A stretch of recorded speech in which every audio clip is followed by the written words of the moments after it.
This time on Rad Rat Video, we are building and reviewing this skate box by Ramptech. Let's do it.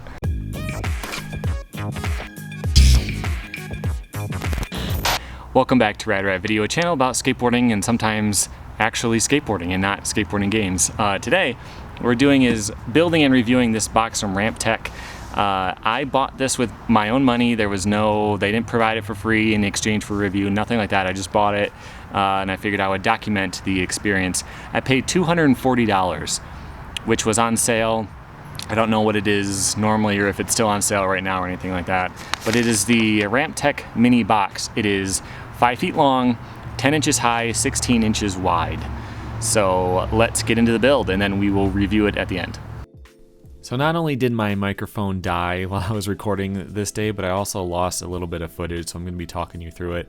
But this is a little drop-in. I replaced that firewood with a crate later, so it's a little bit more stable. When I'm going to drop in, I've got 8 feet here, and I'm going to have the box hanging off the end and grab some plywood from that little makeshift fence. There's that extra protection for my dog there because the neighbor's dog is always trying to kill him. But anyway, so I am unpacking the box. It's got the top sheet. It's got the 2 sides, 2 pieces of coping. It's got the 2x4s pre-cut and all of the screws. And in theory, it's all pre-drilled, although I will show you some issues. They say it is milled, like they have a CNC mill, so that's all perfect. But I kind of doubt that, and I'll show you why in a second. This is what everything looks like when it's unpacked. They covered up the ends of the angle iron with cardboard. It came with some screws and some plans and all of the 2x4s and some stickers. That's a close-up of what the plywood looks like. It's finished on both sides. They actually say in the instructions that you can flip it over. Right here I'm showing you there's 2 holes for where the 2x4s go, but they actually drilled 3. And in part of the footage I lost, I did actually install one of the 2x4s sideways at first, but this is one of the other issues right here. The top plywood does not actually fit. So it is much thinner. It's 16 inches, but I would say that the top piece of plywood is only about 15. I'm not sure why they did that. I don't know if they're just trying to save materials or what.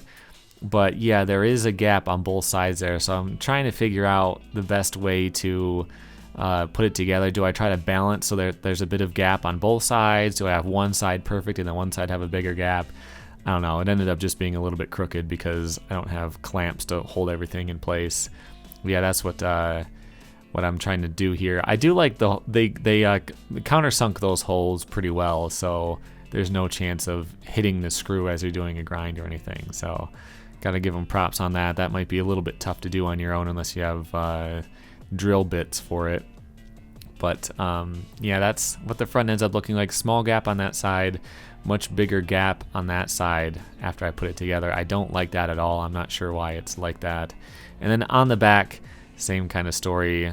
Not much of a gap on that side, but more of a gap on that side, so I ended up putting it on a little bit crooked.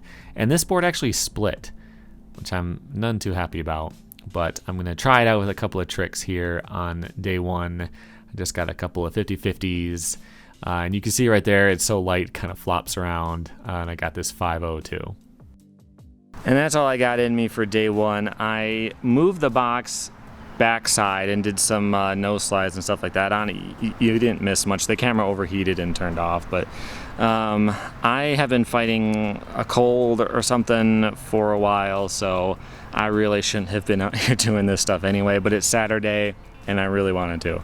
So what I'm going to do is I'm going to skate the box for another week or 2, I don't even know how long, get a really thorough review of it, and you'll see that right now. So day 2, I skated it, maybe a half hour, probably less, and that side plywood is already kind of splitting, which I don't like at all. But anyway, I'm going to do some nose slides on here, and I'm warming up to try the trick I really wanted to do, which was a nose slide nollie heel. I've never done it. I've done nollie kick flips, nollie varial flips, I've done switch nose slide fakie flip. I've never actually done a nose slide nollie heel before. But then that happened, and I was in some real trouble after that. I had to limp back in, just barely made it inside the house. You can see how swollen my ankle got. It's all black and bloody. Okay, so that wasn't great. I have recovered for like 2 days. I should probably have rested longer, but I want to skate again. But I think one of the bigger problems that I'm dealing with is just that it's so light that it slides around. According to the shipping label, the whole box is like 49 pounds, which is not much. You know, if I'm more than triple that, if I jump on it, it's just gonna slide around. So what I did is I built this. It's just a little system to make sure that the box doesn't slide around. I don't really like that because now if I'm not skating the box, then there's just these boards sticking up that I feel like I'm gonna fall onto, or I have less options to move the box around. But it's at least stable now, so I got that going for me. I'm gonna give it a try. So now that I'm recovered, I'm gonna go try that no slide nollie heel flip again. And I kept getting close enough. I was having a problem, like I didn't even care if I slid to a stop. I just wanted to get it. But like where my foot position was, if it was really close to the nose, it could flip easy, but it would land behind me, kind of like that. But if it was more over the bolts, then it would stay with me, but I would land upside down. So I tried that for a while, then I realized this isn't a tricks and tribulations video. I'm not filming a video part. I'm just trying to skate the box and show you what it's like. So I ended up going for a crooked grind, and my camera died and I had to switch to a different one, but I did eventually get it. So, fun story, after that last clip, I did that crooked grind. It kind of slipped into a nose slide, but I counted it because I was so tired. I stumbled into the house and collapsed onto the rug. I didn't even make it to the couch 2 feet after that. And I later realized, I went to the doctor, and I had mono, which causes extreme fatigue. So I was trying to skate and like almost blacking out, but I just kept going anyway because I'm trying to make a video here. Like, I got stuff to do. So that was 2 weeks ago. I am a little bit better. So it takes 2 to 4 weeks apparently to go away all the way, whatever. But what I really wanted to do was take it to a flat parking lot somewhere. That way I'm not reviewing my weird setup here. Like, I'm just gonna skate the box like you probably would in your driveway or anywhere else. So let's throw it in the car. I tried it once, it just barely fits. Let's throw it in the car and let's go do that. So this is the spot that I picked. This is the most secluded parking lot I could find that had decent enough pavement. It's a Sunday afternoon. I'm expecting not to be bothered at all. Nice little shady spot. So I'm gonna do some basics. The plan was to just do a bunch of tricks and not necessarily try anything so hard that it would take forever, just to get a good test, do a variety of different things on it.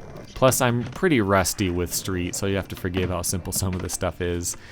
I had to switch the camera around because the parking lot kind of goes downhill a tiny bit, and then I get accosted by a gang of scooter kids. They're actually 4 or 5, I think, but they were kind of like taking turns. I wanted them to try some grinds on it too, because maybe I could get a second opinion on it, but they all said that they weren't good enough to actually do any grinds. So whatever, we just went back to skating, got that 50 front shove, which is something I wanted to do down the little gap, but I ended up doing it there instead. 5-0 180 out, that was first try, no big deal. Really isn't a big deal. And then back 50-50. Yeah, again, most of this stuff is just pretty simple, but I wanted to do as much as possible. The box is just wide enough to do a board slide and a switch 50-50 going like 1 mile an hour. I kept trying to redo it and get it better, but I think they were all kind of bad. I was gonna go for a switch 5-0. I ended up not getting it. Then I went into the fakie mode, half cab out, even got a fakie-fitty front switch front side 180 out, not a big deal, fakie nose grind, but yeah, pretty fun day overall. That was terrible. So should you buy one of these boxes? That's a tough question because the box itself is good. The real question is whether it's worth $240 or more. That it was free shipping, so a lot of the price is the shipping because it's a 50-pound box that came, but still, like, it has the HDO plywood on top. I don't know how easy that is to get. I mean, I don't think you can just go to Home Depot and buy that. That's the reason I picked this box, is because it's not just plywood. If I were to build one myself and come up with my plans, it would have been sturdier. It would have been a better size for me, I think. But it wouldn't have been like that. So that's the thing. This stuff slides really well. The coping is good too, although I probably could have bought the same thing. But there was a time I was trying to kickflip no slide on it. I don't think I ripped the footage because I didn't land it, but I could flip the board, miss, land on my shoe, and my shoe would just slide on this top plywood. So it's a good box as far as skating is concerned. When I took it to the parking lot, the thing I was trying to test was how much it moves around, and it does move. It's light, so you come at it at kind of an angle. Maybe it's you know the parking lot isn't perfectly flat, so one corner isn't touching and it kind of like skitters along and moves, and every now and then you got to pull it back. But it's not that big of a deal. And I was thinking about it, if it was bigger and heavier, I wouldn't have been able to fit it in my car. And if I folded down the front seat, it could have been a foot longer, but then it would have been just bigger and heavier, harder to actually carry around and stuff. So if you do want to take it places, it's a good size for that. But yeah, I'm not 100% convinced that this is going to be in one piece in a year. Like, it's 5 2x4s hold it together and like 10 screws. It doesn't feel like there's a whole lot there. It doesn't feel weak. It doesn't like flex and bend as you mess around with it, but it just doesn't inspire a ton of confidence. But I guess time will tell on that. So the box skates well. It feels good to do tricks on. But is it worth $240? That's the real question here. Because this platform that I'm on is 8 foot by 8 foot. I got plywood and the 2x4s, and I got like a polyurethane sealant thing to paint on it. I think I paid like $80. I could have built a box for much less than $240, much less than $100, I'm sure. I would have had to get pre-cut coping, but that's kind of beside the point. That's not that hard. So like, is it worth that much money to you? It depends. Do you have enough time and expertise to make up your own plans and build your own box? If so, I would probably do that. For me, I've been really busy working. If I could just get something shipped to me with pre-built, with pre-drilled holes and pre-cut everything, and I just make it, okay. It's still a tough sell at $240 though, so your call. I feel like you could probably do better yourself, but it is what it is. So that's it. I do like the box. I'm happy with it. Hopefully I'm going to get a chance to skate it more. Hopefully I can refine my rig here so that I don't have to drop it and instantly do it. Maybe I can make it longer and actually push a couple times. I don't know. We'll see, but that's not the box's fault that I don't have any pavement here. So that's it for now. Subscribe for more stuff like this. I do have some more plans. I want to build like a quarter pipe back here and maybe do some other stuff. So I might do some more build stuff in the future, but there's always going to be more skating and skateboarding related content. So subscribe for that, and I'll see you next time. Thanks for watching.